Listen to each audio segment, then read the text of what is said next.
અમદાવાદ શહેરના પૂર્વ વિસ્તારમાં આવેલું વસ્ત્રાલ ઝડપથી વિકસતો આ વિસ્તાર આજે માત્ર રહેણાંક અને વેપારનું કેન્દ્ર નથી, પરંતુ ભક્તિ અને આસ્થાનું પણ એક મહત્વપૂર્ણ કેન્દ્ર બની રહ્યું છે. અને તેનું કારણ છે અહીં આવેલું અયોધ્યાધામ રામ મંદિર. ગુજરાતના સૌથી મોટા રામ મંદિરોમાંનું એક, જ્યાં રોજ હજારો ભક્તો ભગવાન શ્રી રામના દર્શન માટે આવે છે. તો ચાલો તમને લઈ જઈએ આ ભવ્ય અને દિવ્ય ધામ. कौन कहते हैं भगवान आते नहीं, कौन कहते हैं भगवान आते नहीं, तुम मीरा के जैसे बुलाते नहीं, तुम मीरा के जैसे बुलाते नहीं. અમદાવાદના વસ્ત્રાલ વિસ્તારમાં આવેલું અયોધ્યાધામ રામ મંદિર આધુનિક શહેરની વચ્ચે શ્રદ્ધા અને સંસ્કૃતિનું જીવંત પ્રતીક બની ગયું છે. મંદિર તરફ આગળ વધતા જ સૌથી પહેલા નજર પડે આકાશમાં લહેરાતા કેસરિયા ધ્વજ પર અને કાને સંભળાઈ જય શ્રી રામની ધૂન.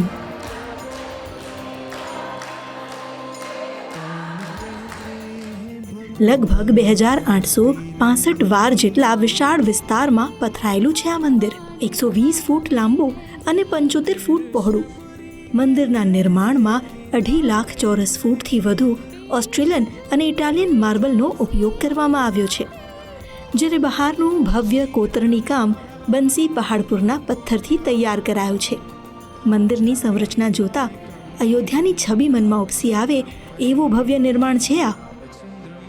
એમાં પણ જ્યારે ગર્ભગૃહમાં પ્રવેશો તો ભગવાન રામ, માતા જાનકી અને લક્ષ્મણજીની સાથોસાથ માં ઉમિયા અને રાધા કૃષ્ણના એક સાથે દર્શન થાય છે. આ દિવ્ય મૂર્તિઓ પર એક નજર પડતા જ ઈશ્વરની આકૃતિઓ ભક્તોના મનમાં કંડારાઈ જાય છે. માત્ર મંદિરની ભવ્યતા જ નહીં, પરંતુ અહીંનું આધ્યાત્મિક અને દિવ્ય વાતાવરણ પણ ભક્તોને વિશેષ આકર્ષે છે.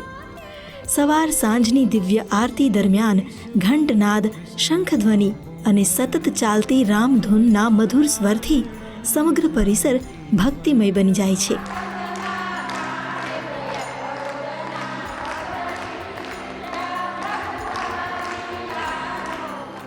મંદિરમાં કુલ 54 દેવ મૂર્તિઓ સ્થાપિત છે. જગન્નાથજી, સ્વામિનારાયણ ભગવાન, લાલજી મહારાજ, જલારામ બાપા, શ્રી બદ્રી પંચાયતન, શ્રી રામેશ્વરમ સહિત ગણેશજી અને હનુમાનજી પણ બિરાજમાન છે. અહીં ભક્તો રામજીની સાથે સાથે પોતાના આરાધ્યના દર્શન કરી શકે છે. ઘણા ભક્તો માને છે કે અહીં દર્શન કરતા સમયે સાક્ષાત ભગવાનની ઉપસ્થિતિનો અનુભવ થાય છે. અહીં પાણી પર તરતો પથ્થર સૌનું ધ્યાન આકર્ષિત કરે છે. આ પથ્થર પર લખ્યું છે જય શ્રી રામ. અહીંયા ભગવાનની 54 અહીંયા મૂર્તિઓ છે. દરેક મૂર્તિમાં સાક્ષાતના દર્શન તમને અહીંયા થાય છે. બીજું કે અહીંયા તમે જ્યારે ભગવાન સામે દર્શન કરતા હોય તો તમને એવું ફીલ થાય છે કે અહીંયા સાક્ષાત ભગવાન અહીંયા છે. બીજું કે અહીંયા દરેક હરિભક્તો પ્રેમથી, ભાવથી ભગવાનની શ્રદ્ધાપૂર્વક અહીંયા દર્શન કરે છે અને દરેકને આનંદ પણ મળે છે અને પોતાનું કાર્ય પણ અહીંયા સિદ્ધ થાય છે. અહીં વર્ષભર અનેક ધાર્મિક ઉત્સવોની ભવ્ય ઉજવણી કરવામાં આવે છે. રામનવમી, હનુમાન જયંતી, જન્માષ્ટમી, મહાશિવરાત્રિ જેવા તહેવારો દરમિયાન મંદિરમાં ભક્તોની ભીડ ઉમટી પડે છે. રામનવમીના દિવસે મંદિરને વિશેષ સજાવવામાં આવે છે. ભગવાનનો શણગાર જોવા, મહાઆરતી અને વિશેષ પૂજા તેમજ મહાપ્રસાદના કાર્યક્રમોમાં ભાગ લેવા જનમેદની ઉમટી પડે છે. મંદિરની એક વિશેષતા એ પણ છે કે અહીં અયોધ્યા, સોમનાથ અને ઊંઝાથી લાવવામાં આવેલી પવિત્ર જ્યોત સ્થાપિત કરવામાં આવી છે. આ અખંડ જ્યોત ભક્તિ અને શ્રદ્ધાને પ્રજ્વલિત રાખે છે.